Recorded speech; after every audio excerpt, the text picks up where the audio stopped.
Good morning. Thank you all for coming this morning. Great to see everyone. Very busy day. I am joined here by my colleagues on Rochester City Council, Council President Miguel A. Melendez Jr., Vice President Lachey Harris, Council members Mitch Gruber, Bridget Monroe, and Michael Patterson. You will hear from all of them shortly, as well as my Budget Director, Suzanne Warren, and our Finance Director, Kim Jones, who have been doing a yeoman's job as it relates both to assessment and the budget. I want to thank these ladies for all of their hard work that they have done. This has been a very busy week for us. We are gearing up for our annual budget presentation to Council this Friday, so I hope to see you all on Friday where we'll really get into the meat and potatoes, but today is just a preview. But we wanted to take a moment away from that preparation to share some important information. As all of you know, we recently completed a comprehensive property reassessment. That reassessment has proven historic for several reasons. First, nearly every property in the City of Rochester saw an increase in value from 4 years ago when we did the prior assessment. It's been decades since nearly every city homeowner saw their value increase so substantially. This historic increase in values across the city prompted an outpouring of curiosity as well as concern. Many questions were asked: what would happen to my property taxes, given such an increase in my home's value? For months, our assessment team met one-on-one with thousands of homeowners. Our budget, finance, and communications team worked overtime explaining the complex formulas that go into determining the city's tax rate. But all of that was theoretical. Until we had the reassessment complete, we couldn't finalize the tax rate and answer the questions of how the increase in the values would impact tax bills. Well, I'm pleased this morning to share another reason why the recent assessment was historic. This assessment has resulted in a historic decrease in the city's tax rate. We are announcing a citywide residential property tax rate decrease of 37.7%, from $17.84 per $1,000 to $11.11. Break that out by city and school tax rate, and it's a decrease in the city tax rate from $6.52 to $4.06, and the school tax rate from $11.32 down to $7.05. We will explain further on Friday, so you can save a lot of your detailed questions for Friday, but because we are proposing to leave the tax levy flat for the third straight year, combined with the results of the recent reassessment that increased the total assessed values, the tax rate drop is one of the largest decreases in recent history. And I need to make this point. If we had not finalized this assessment, if we had paused this reassessment, city homeowners would have been faced with an increased tax rate. The math proved us right. So what does this mean for the amount of taxes homeowners will owe? Residential property owners whose assessed value rose by 60% or less will see a decrease in total property taxes, even though the values of their home increased. Homeowners whose assessed value rose by more than 60% might see an increase in their property taxes, but that increase will be less than we originally estimated, given the larger than expected decrease in the new tax rate. And in another historic detail, I want to thank New York State that has announced that the STAR tax benefits have increased significantly for qualified homeowners in Rochester. As a result of the reassessment, the enhanced STAR credit is now $71,570, up from $50,170, and the basic STAR credit is now $25,560, up from $18,490. This is a 42% increase in the enhanced STAR benefits, which, when added to the 37.7% decrease in the tax rate, will significantly reduce the tax burden on many Rochester residents, and particularly our seniors. I wanted to share these numbers with the community as soon as we learned it. My first calls were to my colleagues on City Council. They too have heard from many residents with questions, and I wanted to make sure that they were here to share their news and give their reactions. As you know, Council has proposed their pact with the people, and one of the things they called for was a reduction in the tax rate. Here to talk more about that, I would like to invite Council President Miguel A. Melendez to make some brief statements. Thank you. Thank you, Mayor. Just a few short weeks ago, we announced our pact with the people, and we're focused on safer neighborhoods, quality housing, and equitable access to opportunities. And under equity, it was important for us to make sure that everyone paid their fair share of taxes in the City of Rochester, but we also looked at how can we cut the rate in a way that will ensure that this reassessment process had as minimal of impact as it possibly could on city residents.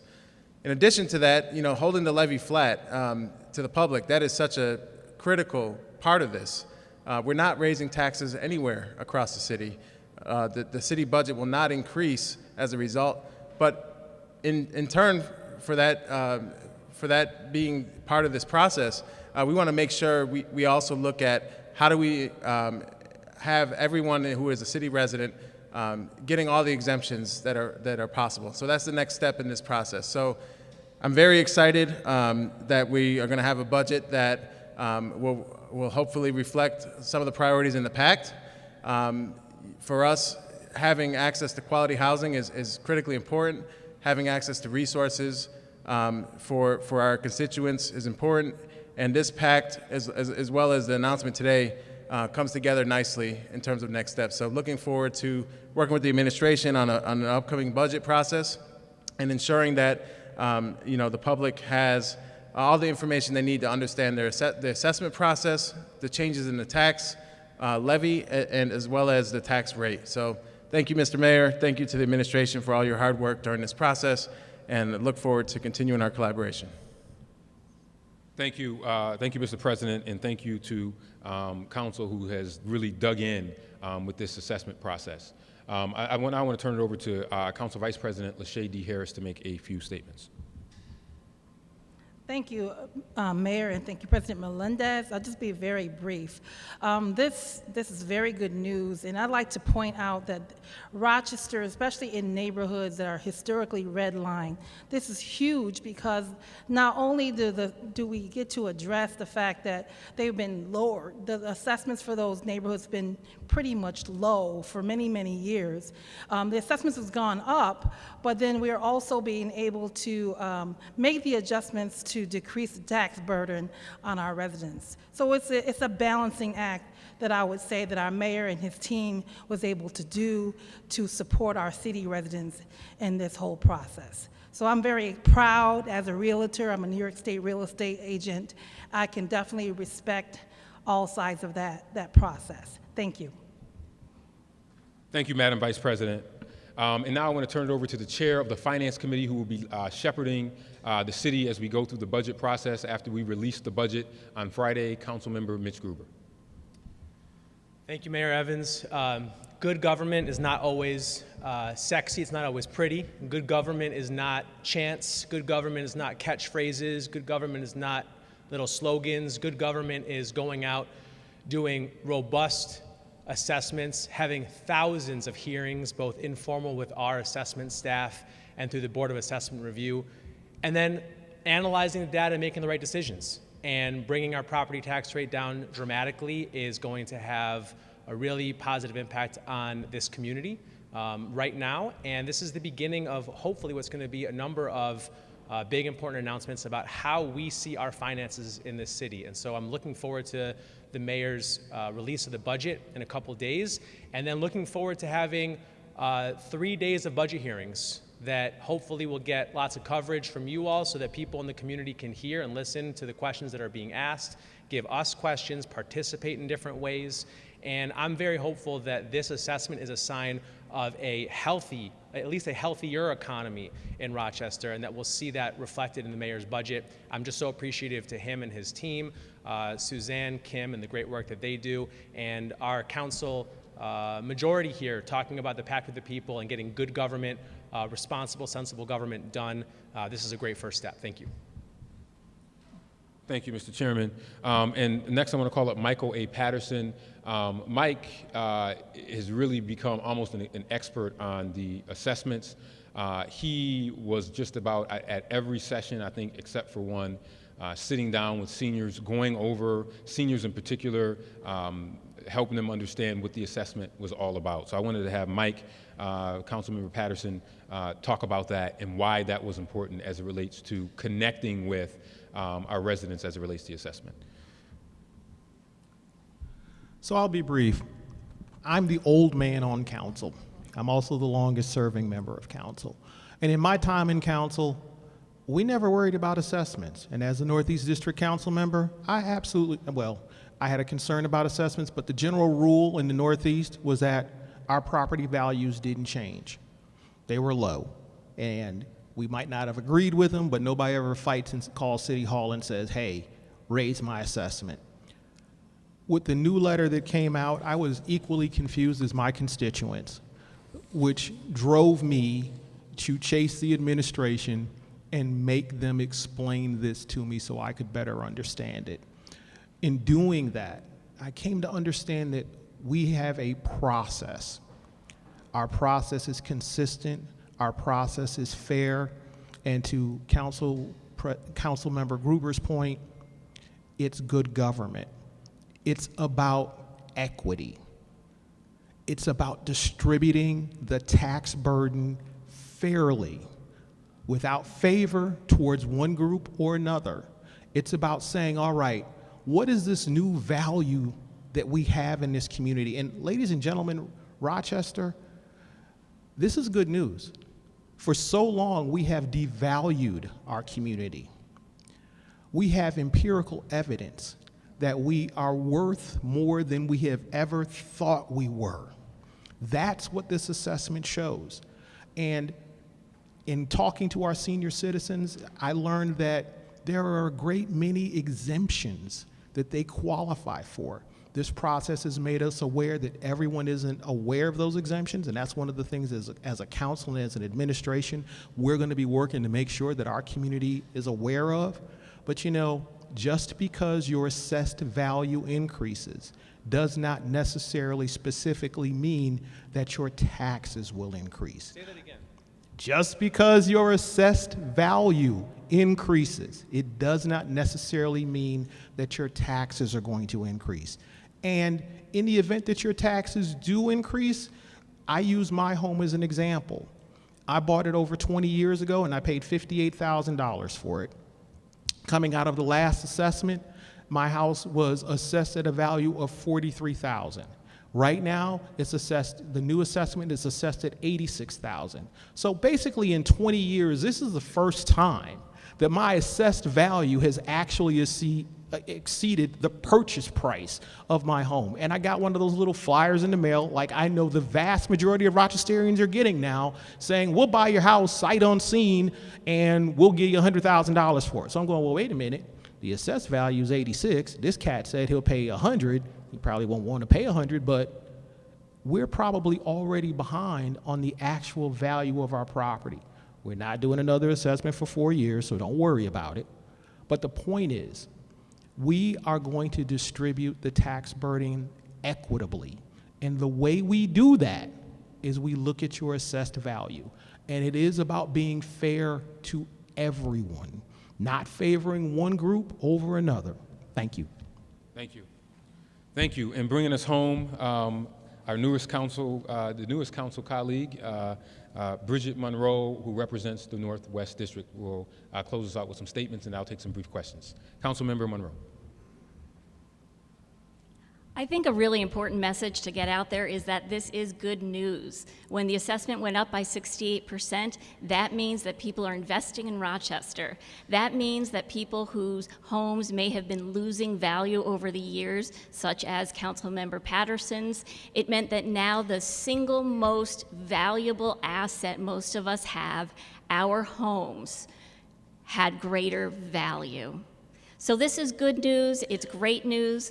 Tax rates are going to be going down, and I think that the administration has done a fantastic job in making sure that we best serve the people of this city. So get out there and spread the great news. Thank you.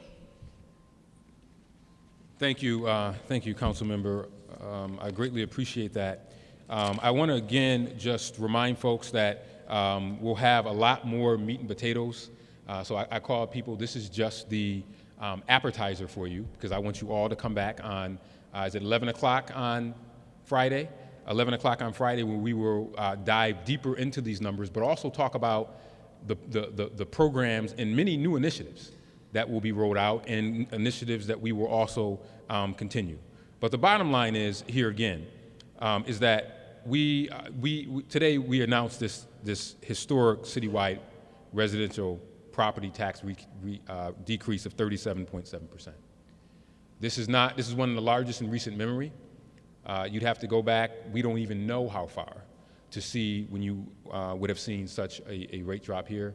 And then the levy, keeping the levy flat for the third year in a row, is also extremely important. So we look forward to the budget process. Usually we wait until the budget process to announce this, but because there were so many questions throughout this year because of the growth that we are experiencing in Rochester, we thought that it was important today to make sure that we communicate this good news. So with that, I will take any on-topic questions, and then I may take, I'm sure some of you got a couple of off-topics. I know that's why you're mainly here.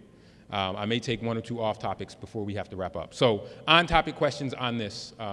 So back in February, your assessors talked to us, and you guys gave us the exact same numbers. You said you were going to have a 7% decrease, and you said that 60% threshold.